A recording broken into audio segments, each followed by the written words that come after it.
bem-vindos de volta à nossa aula ainda sobre o processo, né? Falando ainda sobre as questões processuais que vocês vão se deparar no seu dia a dia como perito ou como perita judicial, né? Então, nós já falamos sobre os graus de jurisdição em uma aula anterior, né? O processo se inicia no primeiro grau, onde um juiz singular, chamado juiz singular, é quem sentencia. Caso autor ou réu não se, ou ambos até, né, não se conforme com aquela sentença, eles vão recorrer, entrar com recurso para o segundo grau, e quem vai julgar esse recurso são os desembargadores, ou uma turma de colegiado. É chamado assim, vocês vão ouvir muito essa turma, né? O processo foi para o segundo grau e vai ser julgado por um colegiado, né? Colegiado formado por desembargadores. E o terceiro grau, ministros, né? Que já são os ministros do STF. Então, são esses os graus de jurisdição em que o processo pode caminhar, certo? Eu vou falar um pouquinho só dos ditos processuais, tá? Não vou falar de todos eles, mas só desses dois ritos aqui, porque interessa para vocês essa questão.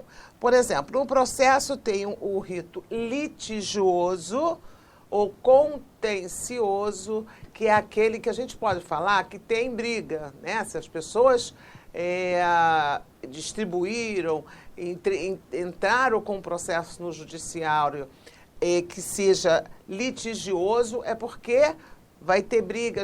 Aliás, na verdade, a gente pode até dizer, né, já está tendo briga antes. Eles não se entenderam e aí, por último, recorrem ao judiciário, à justiça, ao juiz, né, a você, perito, para que esclareça aquilo que eles vêm discutindo, né? Porque, na verdade, às vezes, quando uma das partes decide por se socorrer junto ao judiciário, é porque aquela discussão já vinha até há anos até, né? Então, já vinham se desentendendo antes, vamos dizer assim, não se entendiam, não conseguiram conciliar, não conseguiram chegar a um termo comum, então vão para o judiciário para que o judiciário dê uma resposta, né? E muitas dessas vezes o judiciário precisa de você, perito, de você, perita, para auxiliá-los a chegar a uma sentença final. Então, litigioso, contencioso, tem aquela questão aqui que eu botei, tem briga entre as partes, né? Também temos o rito consensual ou voluntário, que a gente diz que não tem briga. Tem várias situações em que há necessidade que somente o judiciário pode decidir, mas não quer dizer que haverá uma briga. Não é por isso, né? Por exemplo, o casal, eu trouxe até aqui o casal que quer se divorciar e o juiz homologa aquele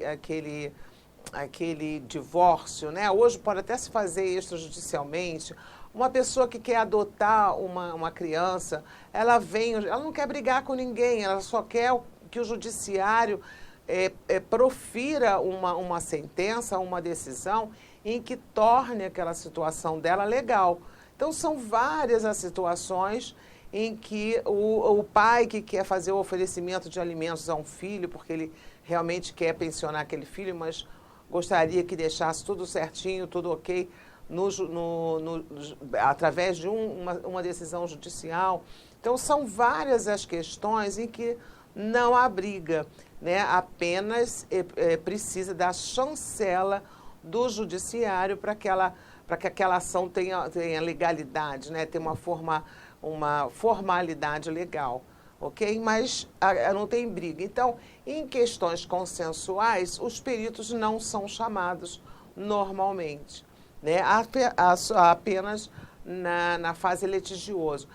Embora pode acontecer, sim, nessa fase aqui do consensuoso, uma situação ou outra necessitar de um parecer de um perito, até para algum esclarecimento que o juízo não é capaz de realmente de decidir sem essa ajuda, ok? Desenvolvimento do processo da distribuição do registro.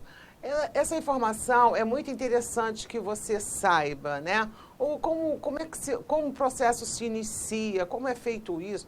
Às vezes a gente ouve muito falar assim, não, porque eu conheço, ouvi falar que o fulano, eu sou um autor num processo, e o fulano, que é meu arqui-inimigo, vamos dizer assim, ele tem conhecimento com o juiz tal, então eu vou entrar com essa ação, eu vou perder, porque ele já conhece o juiz. A gente ouve muito falar isso, né? Em muitas questões, as pessoas leigas falam sobre isso. Não, porque ele tem juiz conhecido, ele tem promotor conhecido, então não adianta eu entrar com processo. Então eu trouxe essa questão aqui para você sobre a distribuição do processo, que é bem interessante também que você saiba, né? Então, o artigo 284 do Código de Processo Civil, tá? Ele diz: todos os processos estão sujeitos a registro, devendo ser distribuído onde houver mais de um juiz, né? Então, óbvio que, havendo só um juiz, só aquele vai julgar. Havendo mais de um juiz, vai ser distribuído de forma igualitária, tanto para um quanto para outro, tá?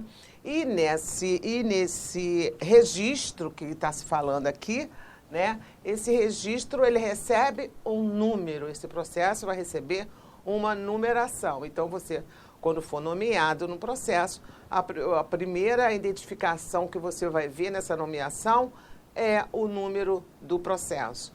Tá? É por ele que você já vai começar a consultar através dos sites, dos tribunais e tudo mais. É exatamente nessa fase de distribuição aqui que o processo recebe essa numeração.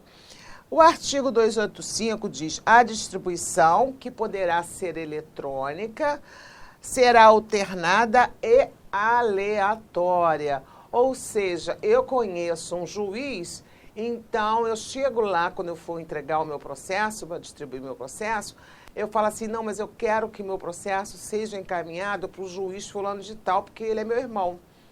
Então não existe isso, é eletronicamente que os processos são distribuídos, né? Eu já falei aqui, em comarcas grandes, são muitos os juízes, às vezes tem, só na vara cível tem 40, 50 juízes de vara cível, né? Entre outras varas também. Obedecendo rigorosa igualdade, tá?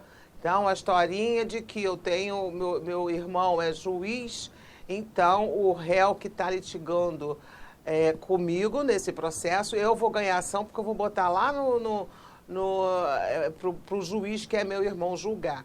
As pessoas falam muito isso e vocês vão vendo porque tem uma distribuição eletrônica, né? Há pouco tempo não era, há pouco tempo não, já há bastante tempo não era assim, mas há bastante tempo vem sendo dessa forma, tá? A lista de distribuição deverá ser publicada no Diário Oficial. Na verdade, todo ato do Judiciário, ele é publicado no Diário Oficial da Justiça, tá? Mas a gente vai falar isso mais à frente, porque interessa para vocês, até por conta de prazos que vocês e atos que vocês vão ter que adotar num processo e são também publicados, ok? Continuando, artigo 312 do Código de Processo Civil, ainda falando lá do processo, né? Considera-se proposta a ação quando a petição inicial for protocolada, tá? Mas essa ação, ela só vai surtir efeito depois que o réu for avisado, ok? Então, não basta eu chegar lá no protocolo, distribuir meu processo, e agora o juiz vai julgar, realmente eu vou receber uma sentença favorável, deixa o réu para lá. Não, na verdade o réu tem que ser chamado ao judiciário para se defender, né? Então, está aqui esse artigo determinando, né, realmente trazendo essa especificação sobre esse procedimento, tá?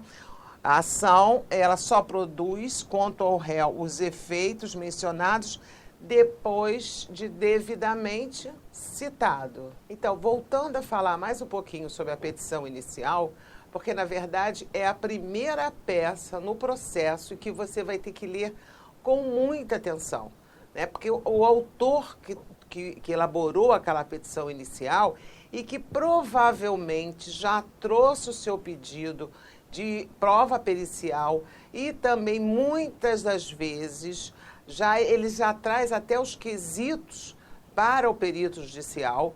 Então, é uma peça que, ao você abrir o processo, você deve ter muita atenção, né? Ler com muita calma, porque é onde o autor traz toda a exposição dos fatos em que ele necessita serem julgados e também das questões que vão, na verdade, necessitar da sua atuação como perito, ok? Então, a petição inicial é a peça em que o autor traz ao judiciário sua demanda e requer procedência do seu pedido. Claro, aquele autor, ele quer o quê? Ele quer que o juiz defira, que o juiz conceda todos os pedidos que ele traz nessa petição, nesse pedido, né? Então, é uma peça que inaugura o processo, tá? E que é muito importante para vocês, para você, perito e perita, tá? Então, veja só, nessa petição, o Código de Processo Civil, ele traz várias determinações do que deverá constar nessa petição inicial. E eu trouxe algumas aqui para vocês. Ele deverá dizer o juízo a que é dirigida. Lembra que nós estudamos lá atrás sobre vara de execuções penais, vara de execução fiscal, vara empresarial, vara civil, vara de família, órfãos e sucessões? Esse aqui é o momento e a obrigação que o autor, através de seus advogados, né, tem de mencionar, de já inserir no início, no cabeçalho de sua petição, qual é o juiz em que vai direcionar essa petição, ok? Os nomes, enfim, todos os dados, tanto do autor como do réu, tá? E os fatos e os fundamentos jurídicos do pedido. Esses fatos é importante que vocês leiam, né? Essa parte aqui, tudo bem que você identifique mais ou menos, né? Mas que a sua atenção deve ser voltada para os fatos e os fundamentos do pedido, além das provas também que estão junto com essa petição inicial, né? Ó, o pedido e suas especificações. O que esse autor, ele pede o quê? Afinal de contas, o que ele está querendo quando ele distribui essa demanda? No pedido, com certeza, entre um deles, se for objeto de prova pericial, ele vai trazer questões que interessam diretamente a você no momento em que você for realizar a sua perícia. Então, a leitura, de uma forma muito cautelosa, é aconselhável, porque é uma peça muito importante para vocês, tá bom? E o valor da causa também deverá constar nessa petição inicial. Às vezes, os meus alunos me perguntam assim, Rosaura, como é que eu faço para fechar o meu valor da minha proposta de honorários, né? Enfim, nós temos uma aula para falar sobre os honorários periciais. Vamos falar bem especificamente sobre essa proposta de honorários. Mas esse valor da causa aqui, que está sendo discutido nessa demanda, ele é muito importante para você também. Porque quando o autor ele indicar o quanto ele pretende de ganho, né, através dessa causa, porque ela realmente pode ter um valor econômico, né? então ele discute esse processo querendo realmente ganhar aquele valor, é um parâmetro que você deve utilizar ao elaborar a sua proposta de honorários. Vamos dizer que esse autor ele tenha como objetivo um ganho de R$ 1 milhão, né? A sua proposta de honorários periciais, ela deve acompanhar mais ou menos esse ganho econômico que esse autor vai ter ou poderá ter. Depende, né? Nós temos aí algumas questões delicadas a falar sobre isso, mas eu também chamo atenção para essa questão, que é um dos requisitos que você deve considerar no momento de elaborar a sua proposta de honorários periciais. Tem outros requisitos, tem outras questões que nós vamos discutir mais à frente, mas eu estou mencionando aqui também para enfatizar mais lá na frente, ok? E as provas que o autor pretende demonstrar a verdade dos fatos alegados. Então, o autor tem que dizer, olha, para provar realmente que eu tenho razão, vamos dizer assim, eu pretendo produzir provas testemunhais, documentais e periciais. Então, nesse momento aqui, ele requer desde já a prova pericial, tá? Então, o juiz lá na frente defere ou indefere essa prova pericial.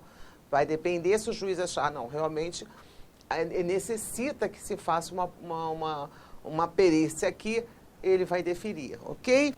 E outro requisito também é a opção do autor pela realização ou não de audiência de conciliação ou de mediação. A Justiça vem tentando eliminar a maioria dos seus processos através de uma conciliação entre as partes, né? Então, houve uma inovação na legislação do Código de Processo Civil de 2015, dando a possibilidade, na verdade, criando mais um momento para que as partes se entendam.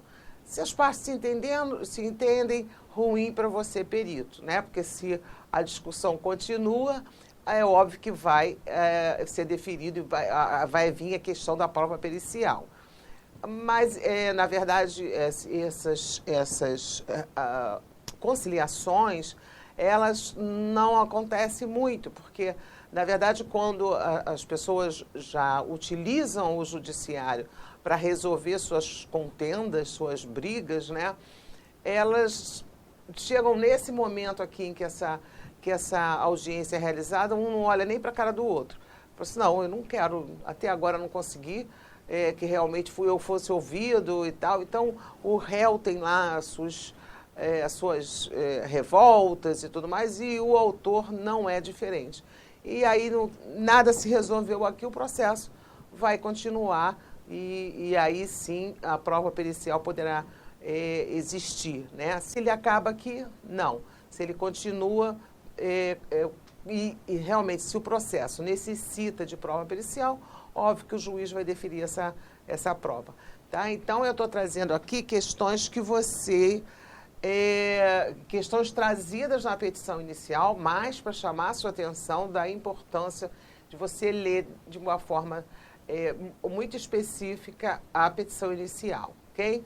Então, aquele autor, ele já trouxe o seu pedido, a sua petição inicial, então é o momento de citar, de avisar o réu que alguém está litigando contra ele, né, e chamá-lo para vir se defender.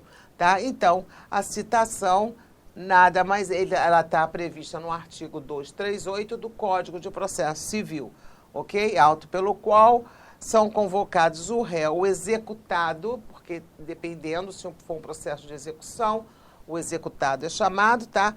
Eles são chamados para integrar aquela relação processual. Claro, óbvio que não vai ficar só um naquele processo, né? Vai ser chamado o réu também. Então, pessoal, o primeiro contato do réu com esse processo vem a ser aqui nessa audiência de tentativa de conciliação ou de mediação, né? É o judiciário tentando que as pessoas se entendam e se conciliem antes de entrar naquela demanda, naquela briga que dura anos, né? Isso está previsto no artigo 334 do Código de Processo Civil, ok?